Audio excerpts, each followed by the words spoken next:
मैं पिछले कुछ दिनों से मेंटलिज्म सीख रहा हूँ। मेंटलिज्म पता है आप लोगों को क्या होता है?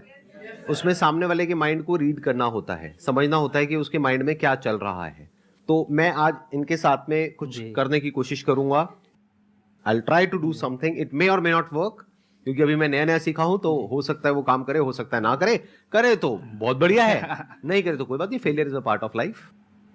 अब अपने क्वेश्चन आंसर शुरू करते हैं। सर थैंक्स अ मिलियन इस मोमेंट के लिए। और सर मेरा क्वेश्चन आपसे ये जी। था कि आप एक यूट्यूबर भी हो with a very big handle, आप एडिटर भी हो, आप टीचर भी हो, जी। आपकी पर्सनल लाइफ भी होगी, प्रोफेशनल लाइफ भी है, तो सर आप ये सब चीज कंसिस्टेंटली मैनेज किए जा रहे हो। एज ए स्टूडेंट हमें पढ़ना होता है, हमसे वही नहीं होता। तो सर, एक काम भी नहीं होता हमसे, मतलब जी। मैं पर्सनली अपनी बता रहा हूँ, डेली नहीं पढ़ पाता। जी। बात सोचता हूँ 10 घंटे पढ़ूंगा, पढ़ता हूँ 2 घंटे।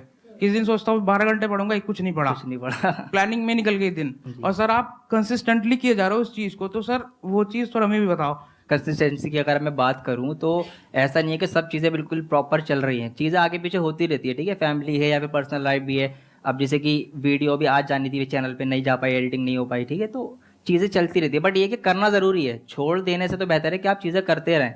अगर आपने छोड़ ही दिया कि मुझे करना ही नहीं है, फिर तो वो वैसे भी नहीं हो पानी। तो इसीलिए जितनी भी चीज़ें आप लेके चल रहे हैं, अपनी पर्सनल लाइफ है, सोशल लाइफ है, स्टूडेंट वाली लाइफ है, तो चीज़ें आपको थोड़ी थोड़ी रोज़ करनी है। आपको अपने दिन, जो भी आपका पूरा दिन है, उसको पार्ट में डिवाइड करना है कि इतने घंटे मेरे फैमिली के हैं, ये घंटे मेरे काम के, ठीक है, ये घंटे मेरे पढ़ाई के, ये खेलने के।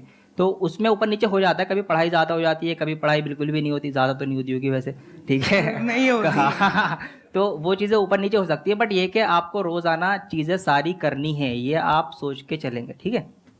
मेरा आपसे एक क्वेश्चन है, अभी आप किस में, स्कूल में, कॉलेज में है? सर मैं नीट की प्रिपरेशन करता हूँ। अच्छा। आपने 12th कर ली है? हाँ जी सर।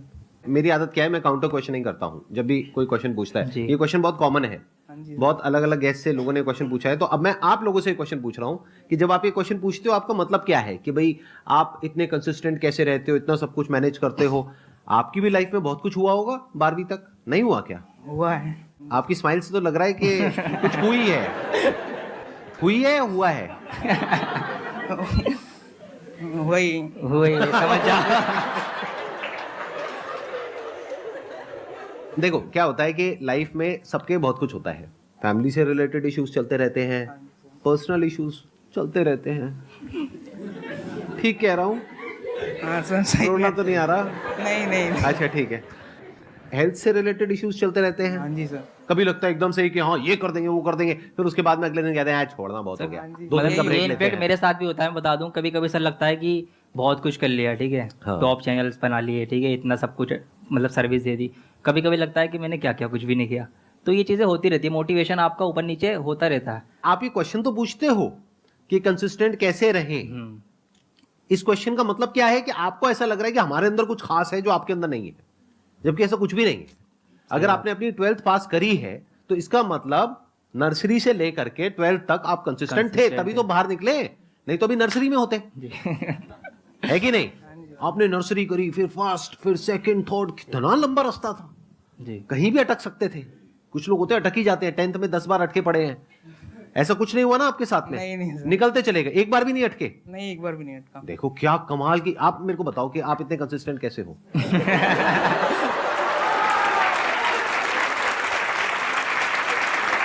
आपकी फैमिली में इतनी प्रॉब्लम्स हुई होगी, और हो सकता है दिल का भी कुछ मामला हुआ हो, और हेल्थ से भी रिलेटेड इश्यूज हुए होंगे। आपकी लाइफ में पता नहीं क्या क्या चला होगा, फिर भी आप इतने कंसिस्टेंट कैसे हो? एक बार भी फेल नहीं हुए और आगे बढ़ते ही चले गए। 12th भी आपने पास कर ली, अब आप नीट की तैयारी कर रहे हो, एक दिन डॉक्टर भी बन जाओगे। आप इतने कंसिस्टेंट कैसे हो? हमको सिखाओ ना।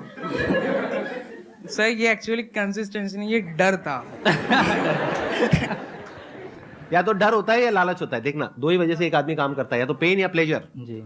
फियर ऑफ पेन और डिजायर ऑफ प्लेजर, इसी 2 वजह से इंसान काम करता है। और क्यों करेगा काम? हाँ जी सर। वरना कोई काम ही नहीं करेगा। कोई ऐसा काम आपको करना पड़े सुबह से रात तक जिसमें दर्द ही दर्द हो, तो करोगे क्या? तो दर्द को अवॉइड करने के लिए आप काम करते हो, प्लेजर के लिए काम करते हो। ठीक कह रहा हूं ना? हाँ जी सर। प्लेजर के लिए कुछ करते हो, नहीं करते हो, या सिर्फ पढ़ते रहते हो? नहीं नहीं, नहीं वो तो सर। डर की वजह से पड़ते हैं। कॉन्शियस हो गए? नर्वस हो रहा हूँ आपके सामने। अरे यार छोड़ दो ना, मजाक कर रहा हूँ, कोई बात नहीं है ना। मेरे को ये नर्वसनेस देखने में बड़ा मजा आता है। ये जो हल्की हल्की हंसी होती है ना, कि कुछ समझ भी आ रहा है, नहीं भी आ रहा है, कुछ बोल बोलना भी भी नहीं चाह रहे हैं और सकते। नहीं भी बोल पा रहे हैं, कैमरास लगे हुए हैं, क्या करें, समझ नहीं आ रहा है। अब हमारे कितनी लिए- बातें कहें, कितनी ना कहें। सर, हमारे लिए ये मोमेंट बहुत प्रीशियस होता है। अरे वाह। इंस्पिरेशन के सामने बोल रहे होते हो। थैंक हाँ। You so much sir. Most welcome जी, most welcome, please have a seat.